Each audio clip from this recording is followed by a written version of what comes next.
పిత పుత్ర పవిత్ర ఆత్మనామమున ఆమేన్. సామెతల గ్రంథము 1వ అధ్యాయము. ఇజ్రాయేల్ రాజును దావీదు కుమారుడగు సొలొమోను చెప్పిన సామెతలు.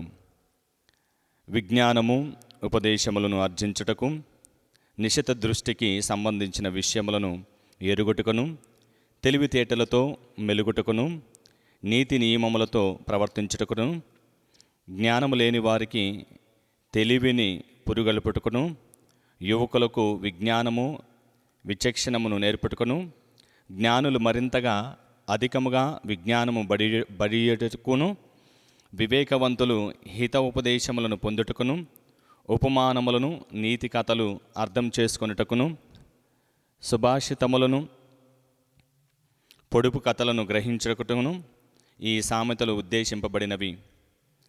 దేవుని పట్ల భయభక్తులు కలిగి ఉండటయే విజ్ఞానమునకు మొదటి మెట్టు. కానీ మూఢులు విజ్ఞోపదేశములను లెక్క చేయరు. ప్రారంభ వచనములు. విజ్ఞాన స్తోత్రము. దుర్మార్గుల పొత్తుకూడదని జ్ఞానబోధ. కుమారా, నీ తండ్రి ఉపదేశము లాలింపుము, నీ తల్లి బోధనను ఆనదరము చేయకము. వారి బోధలు నీ తలకు సొగసైన పాకగాను, నీ కంఠమునకు హారముగాను శోభిల్లును. కుమారా, దుర్మార్గులు నిన్ను మభ్యపెట్టినచో నీవు వారి ప్రలోభములకు లొంగవలదు. వారు నిన్ను చూచి, నీవును మాతో రమ్ము, మనమెవరమైనా హత్య చేయుదము, అమాయకులనెవరినైనా ఉచ్చులు పనుదము, పాతాళలోకము ఉన్నవారిని ఉన్నట్లుగా కబలించినట్లే మనమును వారిని సజీవులుగా మృంగివేయుదము. వారిని మట్టుబెట్టినచో మనకు బహుసంపదలు దక్కును, కొల్ల సొమ్ముతో మన ఇండ్లను నింపుకొనవచ్చును. రమ్ము, నీవును మాతో కలియుము, మనమందరము కలిసి దొంగ సొమ్మును పంచుకుందుము అని అనినచో, కుమారా, నీవు వారి మార్గమును నడవకము, వారి త్రోవ నుండి వైదొలగము. వారి దుష్టపంతమును పోరాదు. ఎల్లప్పుడూ హత్యకు పాల్పడువారు. పక్షి చూచినప్పుడు వల పన్నినచో ఫలితము దక్కదు గదా. దుర్మార్గులు తమకు తామే వల పన్నుకొందురు, తమ ఉరులలో తామే చిక్కుకొందురు. ఆశబోతులు అందరు గతి అట్టిదే. దానిని స్వీకరించు ప్రాణమును అది తీయును. శ్రద్ధాసూక్తులు లేని వారికి విజ్ఞానము చేయు బోధ. విజ్ఞానము వీధుల్లో బిగ్గరగా అరుచుచున్నది, సంత వీధుల్లో పెద్దగా కేకలీడుచున్నది, త్రోవ మలుపులలో గొంతెత్తి అరుచుచున్నది, కోడలలో ఇట్లు కేకలీడుచున్నది. అజ్ఞానులారా, ఎంతకాలము మీ అజ్ఞానమును మునిగియుందురు? ఎంతకాలము విజ్ఞానమ పరిహసింతురు? మందమతులారా, మీరు తెలివి తెచ్చుకునేది ఎప్పుడు? మీరు నా హెచ్చరికలను ఆలింపుడు, నా ఉపదేశమును వినుడు, నా విజ్ఞానమును గ్రహింపుడు. నేను పిలిచినను మీరు వినిపించుకొనటలేదు, నా పలుకులను మీరు ఆలకించటలేదు. మీరు నా హితవచనములను త్రోసిపుచ్చితిరి, నా హెచ్చరికలను పాటింపరైతిరి. కనుక నేను మీ ఆపదలను చూచి నవ్వుదును, మీ భయములను గాంచి మిమ్ము వెక్కిరింతును. ఇడుములు తుఫాను వలె మీ మీదికి దిగివచ్చినప్పుడు, సుడిగాలి వలె మిమ్మును క్రోలదోసినప్పుడు, మీరు కష్టములను చిక్కి దుఃఖార్తులైనప్పుడు నా వద్దకు ఒత్తురు గాని నేను మీ మొరను ఆలింపను. నన్ను వెతుకుదురు కానీ నేను మీ మొరను మీకు దొరకను. మీరు విజ్ఞానమును ఆదరింపరైతిరి, దేవుని పట్ల భయభక్తులు చూపరైతిరి, నా ఉపదేశములను లెక్క చేయరైతిరి, నా హెచ్చరికలను పాటింపరైతిరి. కనుక మీరు మీ దుష్కార్యములను ఫలమును అనుభవింతురు, మీ దుష్ట చేష్టలచే కూతుకు నిండు వరకును భుజింతురు. బుద్ధిహీనులు వెర్రి పనులు వారికి మరణము తెచ్చిపెట్టును, మూఢుల అవివేకము వారిని నాశనము చేయును. నా పలుకులను ఆలకించువాడు సురక్షితంగా జీవించును, కీడును తప్పి శాంతి సౌఖ్యములను అలరారును. 2వ అధ్యాయము. విజ్ఞానము దుష్ట స్నేహితుల నుండి కాపాడును.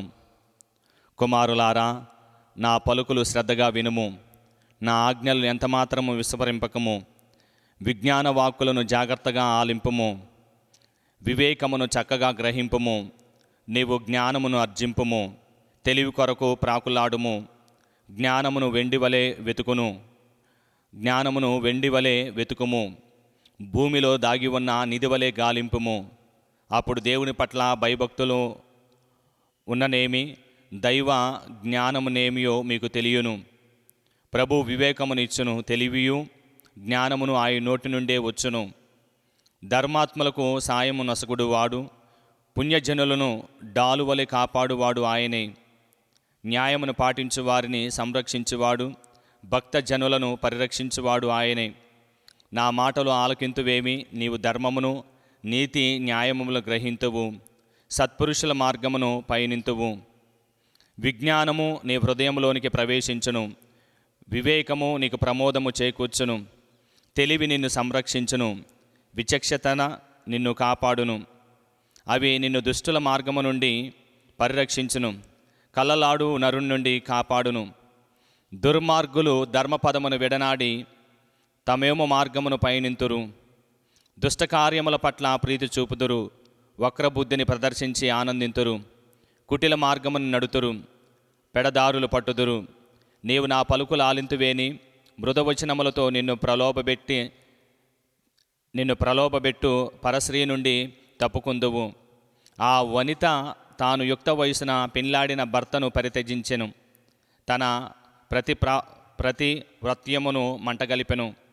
ఆమె గృహమునకు వెళ్ళువాడు మృత్యుముఖమున కేగినట్లే, మృతులోక ద్వారము చేరినట్లే. ఆమె వద్ద కేగువాడు మరలా రాడు, జీవన పదమునకు తిరిగి రాడు. నీవు సజ్జనుల మార్గమును నడువుము, ధర్మాత్ముల పదమున పయనింపుము. ధర్మాత్ములు మన ఈ నేల మీద వసింతురు, పుణ్యపురుషులు మన ఈ నేల మీద జీవింతురు. కానీ దేవుడు దుష్టులను ఈ నేల మీద నుండి తుడిచివేయును, పాపులను ఈ భూమి మీద నుండి పెరికివేయును. 3వ అధ్యాయము. కుమారా, నీవు నా ఉపదేశములను మరవకము, నా ఆజ్ఞలను జాగ్రత్తగా పాటింపము. నా చట్టములను చేకుందువేని దీర్ఘాయుష్వంతుడగుదువు. శాంతి సౌఖ్యములతో అలలారుదువు. నీవు కరుణను విశ్వసనీయతను అలవర్చుకొనుము. వానిని దండవలే నీ మెడలో ధరింపుము. నీ హృదయ పలకంపై రాసుకొనుము. ఇట్లు చేయుదువేని దేవునికిని నరులకు ప్రీతిపాత్రుడు వగుదువు. నీవు మనస్ఫూర్తిగా దేవుని నమ్ముము. నీ తెలివితేటల మీద ఆధారపడకము. నీ కార్యములను అన్నిటిన ప్రభువును స్మరింపుము. అతడు నీ పనులను సులభతరం చేయును. నేనే తెలివైన వాడును అనుకొనకము. దైవభక్తితో దుష్కార్యముల నుండి వైదొలగుము. అది నీ దేహమునకు ఆరోగ్యము, నీ ఎముకలకు సత్తువును చేకూర్చిపెట్టును. నీకున్న సిరి సంపదలతో దేవుణ్ణి పూజింపుము. నీకు పండిన పంటల్లో మొదటి పాలు అతనికి అర్పింపుము. అప్పుడు నీ కొట్లు ధాన్యములతోనూ, నీ బాణలు ద్రాక్షాసారాయముతో నిండును. కుమారా, ప్రభు క్రమశిక్షను తునీకరింపకము, ఆయన మందలింపును అశ్రద్ధ చేయకము. తండ్రి తనకిష్టుడైన కుమారుణ్ణి శిక్షించినట్లే ప్రభు తనకు ప్రీతిపాత్రుడైన నరుణ్ణి చక్కదిద్దును. విజ్ఞానము సంతోషమును వసగును. విజ్ఞానమును అర్జించువాడు ధన్యుడు. వివేకమును అలవర్చుకున్నవాడు కృతజ్ఞుడు.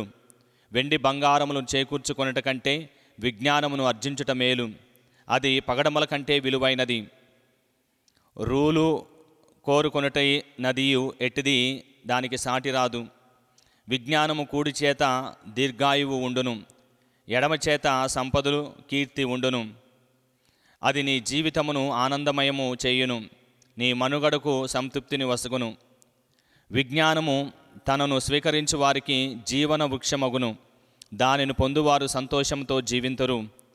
ప్రభు విజ్ఞానముతోనూ భూమికి పునాదులెత్తును, వివేకముతోనే ఆకాశమున నెలకొల్పును. ఆయన జ్ఞానం వలననే సముద్రములు పొంగుచున్నవి, మబ్బులు మంచు కురిపించుచున్నవి. కుమారా, విజ్ఞానము వివేకములు అలవర్చుకొనుము. వానిని ఏనాడు అశ్రద్ధ చేయకము. అవి నీకు జీవమునొసగును, నీ కంఠమున అలంకారమునగును. విజ్ఞాన వివేకములతో నీవు సురక్షితంగా నడుతువు. నీ అడుగులెప్పుడు తడబడవు. నీవు శయనించినప్పుడు భయపడక నిశ్చింతగా నిద్రపోవుదువు. దుర్మార్గులుగా వచ్చినట్లుగా అకస్మాత్తుగా ఏ ఉపద్రవములు వచ్చి పడినో అని నువ్వు భయపడవు. నిన్ను కాపాడువాడు ప్రభువు కనుక ఆయన నిన్ను ఏ బంధనములో చిక్కుకొననీయడు. నీకు శక్తి కలదేనిని ఇతరులు అడిగిన ఉపకారములను చేయుటకు వెనకాడకము. పొరుగువానికి సత్వరమే సహాయము చేయవలెనని చేసి పెట్టుము. మరల రమ్ము, రేపు చేసి పెట్టెదను అని జాప్యం చేయకము. నిన్ను నమ్మి నీ ప్రక్కన కాపురముండు నీ తోటి వారికి అపకారము చేయకము. నీకు ఏ అపకారము తలపెట్టినా నరుని మీదికి నిష్కారణముగా కయ్యమునకు కాలు దువ్వకము. దౌర్జన్యపరుల లాభమును చూచి అసూయపడకము.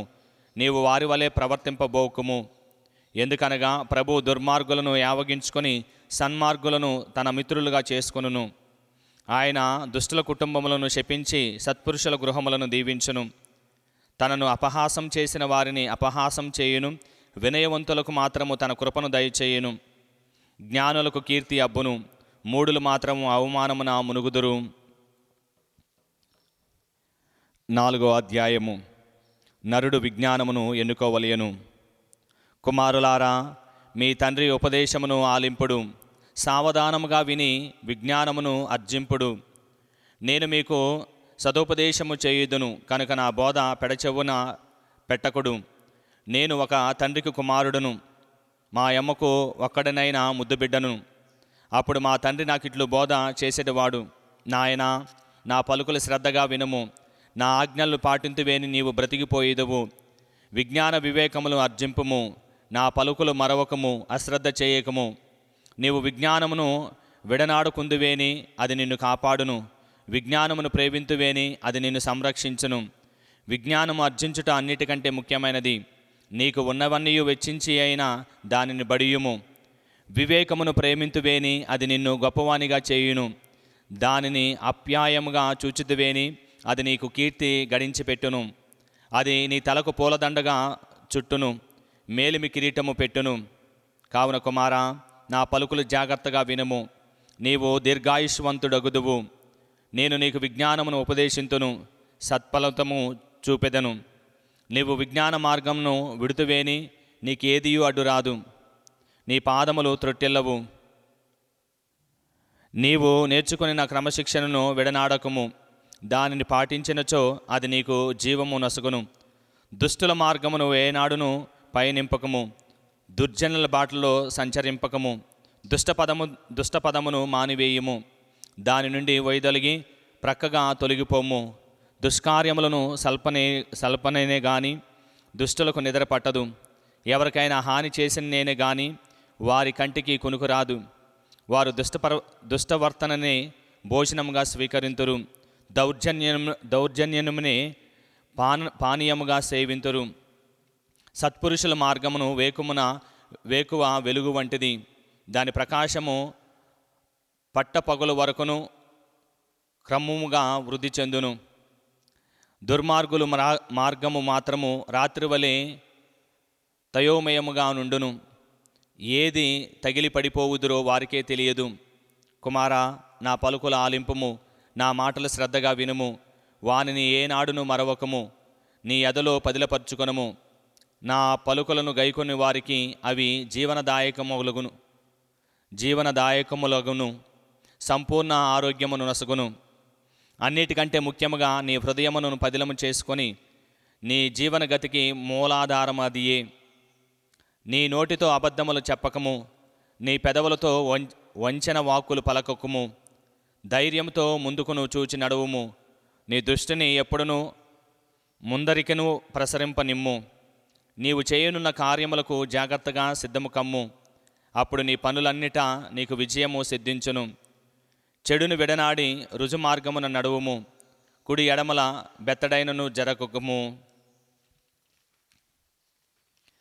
5వ అధ్యాయము. రంకులాడి పొత్తుకూడదు. కుమారా, నా విజ్ఞాన బోధనలు ఆలింపుము. నా వివేక వచనములను వినుము. అప్పుడు నీకు విచక్షణమును అలవడును. నీ పలుకుల్లో తెలివి ఉట్టిపడును. పరశ్రీ పెదవులలు తేనెలొలుకు చుండును. ఆమె పలుకులు ఒలీవ తైలము వలె మృదువుగా నుండును. కాని కడన ఆమె విషము పుష్టితో చేదు గొలుపును, రెండంచుల కత్తుల వలె బాధ కొని తెచ్చును. ఆ వనిత నిన్ను మృతులోకమును చేర్చును. ఆమె నడిచిన మార్గము పాతాళమునకు కొనిపోవును. ఆమె జీవమార్గమున నిలవక చపల చిత్తముతో ఎక్కడికేగునో ఎక్కడెక్కడో తిరుగాడును. కుమారా, నా పలుకులు ఆలింపుము, నా మాటలు త్రోసిపుచ్చకము. రంకులాడికి సాధ్యమైనంత దూరముగా ఉండుము. ఆమె ఇంటి గుమ్మము చెంతకు కూడా పోవలదు. ఈ ఆజ్ఞ మీరుదువేని నీ గౌరవమును కోల్పోవుదువు. క్రూరులకు జిక్కి అకాల మృత్యువాత పడుదువు. పరులు నీ సొత్తును స్వాధీనం చేసుకుందురు. నీవు శ్రమ చేసి సాధించిందెల్లా అన్యుల పాలగును. నీవు మృత్యుపాశ్యము చేరెదవు. నీ దేహము క్షీణించిపోవును. నీవు ఈ విధంగా అంగలార్తువు. నేను ఇతరుల హిత ఉపదేశములను ఆలింపనైతిని, ఇతరులను మందలింపులను పాటింపనైతిని. నా గురువుల బోధనలు పెడచెవున పెట్టితిని, వారి ఉపదేశములను లెక్క చేయనైతిని. ఇప్పుడు కష్టము పాలయ్యి 10 మంది దృష్టిలో నగుబాట్లు తెచ్చుకుంటుని. నీ సొంత బావి నుండి మాత్రమే నీరు త్రాగుము. నీ జలధార నుండి మాత్రమే స్వచ్ఛమైన నీరు సేవింపుము. నీ చలముల్లోని నీటితో ఇతర పొలములను తడపకము. నీ జలధారలను వీధుల్లోనికి పారనీయకము. నీ జలములు నీవే కాని అన్యులతో పంచుకొనుటకు కాదు. నీ ఓట దీవెన పొందునుగాక. నీవు యవ్వనమున పెళ్లాడిన భార్యతో సంతోషంతో ఉండుము. ఆమె అతి ప్రియమైన వనిత, ఆమె అందమైన దుప్పి. ఆమె రొమ్ముల వలన నీవెల్లప్పుడూ తృప్తి నొందుచుండుము. ఆమె ప్రేమకు నిత్యము బద్ధుడివై ఉండుము. కుమారా, నీవు పరశ్రీ వ్యామోహమున తగులుకొనేలా, అన్యశ్రీ ఆలింగనమును పరవశము కానేలా ప్రభు నరుల చేష్టలనెల్లా కనిపెట్టుచుండును. అతని నడకలనెల్లా పరిశీలించును. దుష్టుడు తమ దుష్కార్యములను అను ఊరులలో తగులుకొనును. తన పాపము అను బోనుల్లో చిక్కుకొనును. క్రమశిక్షణకు లొంగలేదు కనుక అతడు నశించును. అతని మూర్ఖత్వమే అతనికి చావు తెచ్చిపెట్టును. ఈ రోజుతో 5వ అధ్యాయము, సామెతల గ్రంథము 5వ అధ్యాయము పూర్తవుతుంది. పిత, పుత్ర, పవిత్ర ఆత్మ నామమున ఆమేన్.